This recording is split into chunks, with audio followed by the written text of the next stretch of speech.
Good morning. At this time, let the record reflect, we're taking up Commonwealth of Kentucky versus Brooks William Houck, case number 23-CR-309, and Commonwealth versus Joseph Lawson, 23-CR-239 and 183. All attorneys, parties are present this morning. A motion was filed last evening, I believe it was forwarded to everybody, that Mr. Butler had filed. So, Mr. Butler, do you wish to proceed with that motion? Yes, Your Honor, if I can get this to work.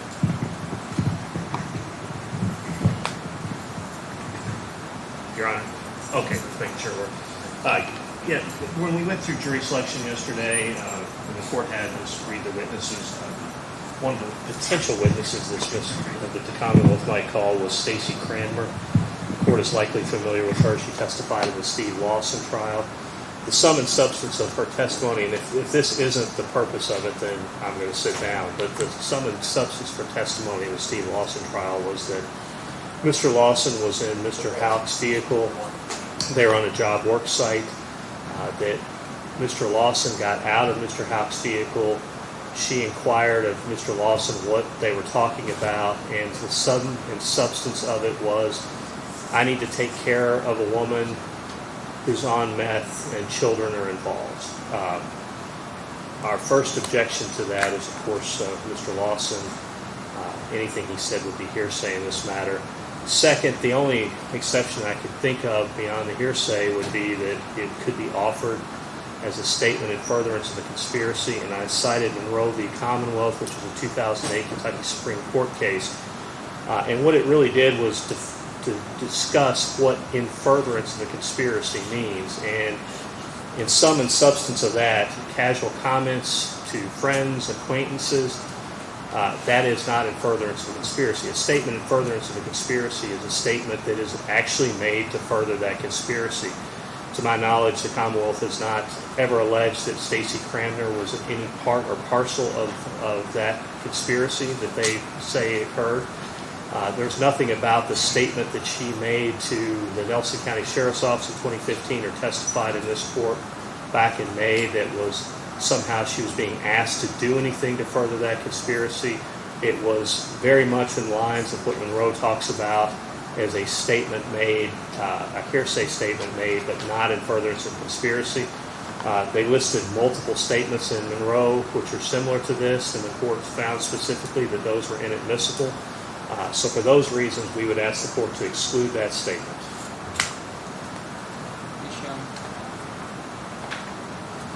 Let's see if I can find a pocket here. Judge, I think we're going to agree about one thing. That is not a statement in furtherance of conspiracy. We had no intention of offering that statement as a statement in furtherance of a conspiracy. But it is, however, a statement that has another hearsay exception, which is a statement against interest.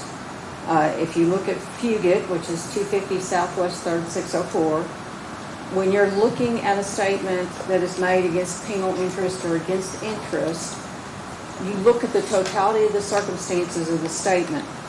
And you can look backwards at the statement after it's made. So this statement where he gets out of the truck and she says, what were you and Brooks talking about? And he says, I got to go take care of a mom with 5 kids.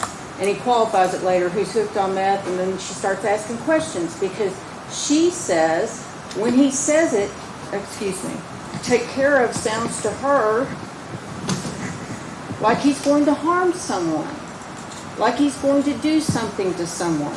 So she starts asking questions. Are you going to put him in treatment? What do you mean by take care of? She testified to that in the previous trial. This statement, as far as a statement against penal interest, is no different than if he had jumped out of the truck and she said, what were you and Brooks talking about? And he said, I got to go move a car for Brooks. Brooks asked me to move a car. Well, once the car gets moved, then she knows that is against his penal interest. When he makes that statement, he knows it's against his penal interest. Once Crystal is gone, she instantly knows that's against his penal interest. She calls that day. She calls on July the 5th to report this to the police the day that they find out that she is missing, because she instantly knew that he was involved in that. That statement is a statement against his penal interest and should be admissible for that purpose. And Judge, if I can respond. Yes. Judge, I do not believe that it qualifies as a statement against penal interest. Citing Harrison versus Commonwealth, which is a Kentucky Supreme Court case from 1993, the factors deemed relevant to trustworthiness, a hearsay statement against penal interest, and that is, as the court is well aware, statements against penal interest require strict scrutiny by the court to determine their admissibility. You have to look at the time of the declaration of the party to whom it's made. So here we have a statement, arguably, I guess, a couple of weeks before Ms. Rogers disappears, to the party to whom it's made. And the party to whom it made is a construction worker on Brooks Houck's site. It is certainly not someone that is likely to put him in some sort of jeopardy. It is a casual comment. The existing of corroborating evidence in the case, again, this one cuts against them too. This is an ambiguous statement about what he's talking about. He doesn't get out of that car and say, I've got to kill this woman. He doesn't get out of that car, as Ms. Young said, and say, I've got to hide a car in order to cover up a crime of Mr. Houck's. He didn't say any of that. It's at best an ambiguous statement. The extent to which it's against his penal interest is the third criteria under Harrison. And again, it's an ambiguous statement. You have to interpret it the way they want to even possibly make it against his penal interest. If it means anything else, then it's not against his penal interest at all. I would also note that you have to consider the entire circumstances of the corroborating situation. It's made by someone the court has already found beyond a reasonable doubt is untrustworthy. So for all those reasons, I don't think it qualifies, I think, as a statement against interest either. What I'm going to do is, you've cited Fugate 250 Southwest 3rd. What was the rest of that? Southwest, is this thing back on? Yeah, I can I'm hear sorry, you. 250 Southwest 3rd, 604. It's a 2008 case. That would be after the 1993 case I think you cited, that talks about looking at the totality of the circumstances of the statement. I agree that trustworthiness is always an issue on a statement against penal interest, and I can't imagine more trustworthy statement than this one. It's repeated on a phone call. It's in part the basis for the conspiracy itself for which he was convicted. It is the agreement. He has just told this woman, hey, I have made an agreement with this guy to do something. That was our proof on the agreement for the conspiracy, was he gets out of the truck and says, I got to go do this. What is your case that you Harrison? Judge, Harrison is 858 Southwest 2nd, 172. It's the test, and it's also cited in Fugate, which Ms. Young cited. In brief response to what Ms. Young said, Judge, the court is well aware of how those statements came about. You watched countless hours of those statements, so all due respect to the government's position, that to say anything that he said is credible or anything that they got out of him is credible, I think is a stretch. Well, what I'm going to do is I'm going to take a look at both these cases. Yes, sir. I don't want to mention that during our opening statement here today, and I'll hopefully get that determined here before the end of the day, because I assume we will not get to this witness today. Would that be correct, or am I wrong? No, we will not. We're not going to call that witness today. It Perfect. was going to be part of the opening, but we will not. Yeah, let's leave that out at this point, and I'm going to look into that and hopefully get an answer later today. For Yes, you. sir. Thank you all. Judge, for the record, Mr. Lawson joins the motion for Mr. Houck. I'll let the record so reflect. Judge, we did have two oral motions. I don't think there's an objection. I'll speak for Shane with it. To exclude Steve Lawson's conviction, and then to exclude any sort of reference to that Tammy Lawson may have died for some unnatural cause or anything along those lines. If you'll tender in order, Mr. Butler, I'll be glad to Yes, sign that. Okay. Anything else before we let everybody in? Not from us, sir. Okay. You all can let everybody in.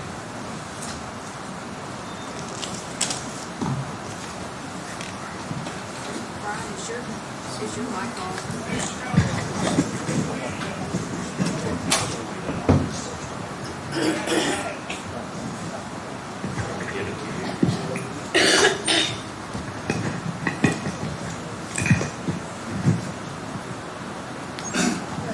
Maybe check our display to make sure it works. Anybody? Can we check our display and make sure it turns on? Thank you. Yeah, I'm not gonna mess with it.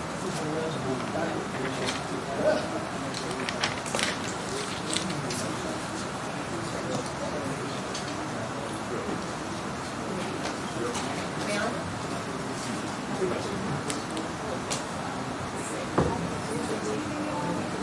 Seeing anything, we actually put up.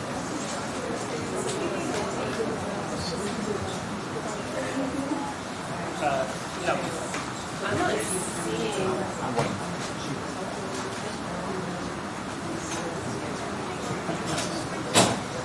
Oh. It's not giving me a heart attack.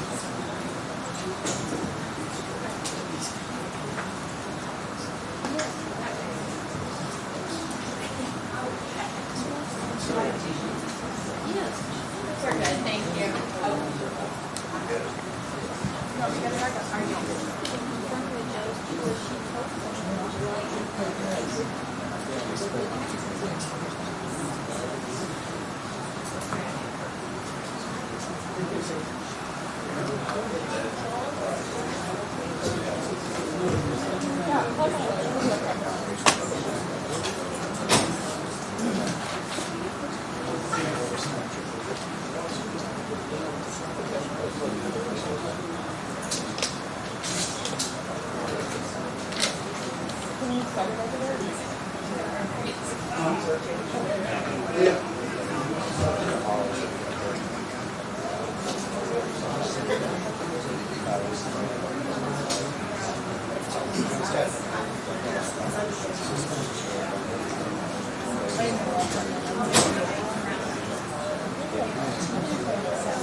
I'm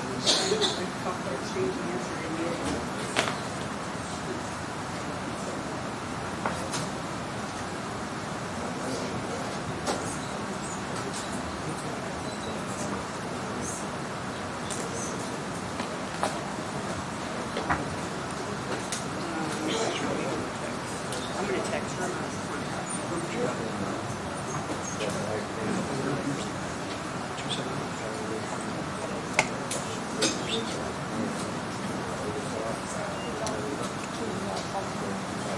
I'm gonna text her my name.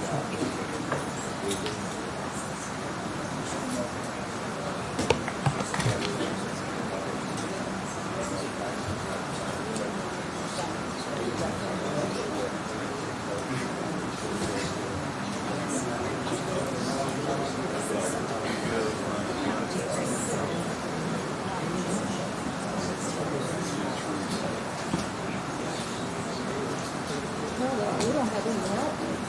You just do cut all these. You know what I'm saying?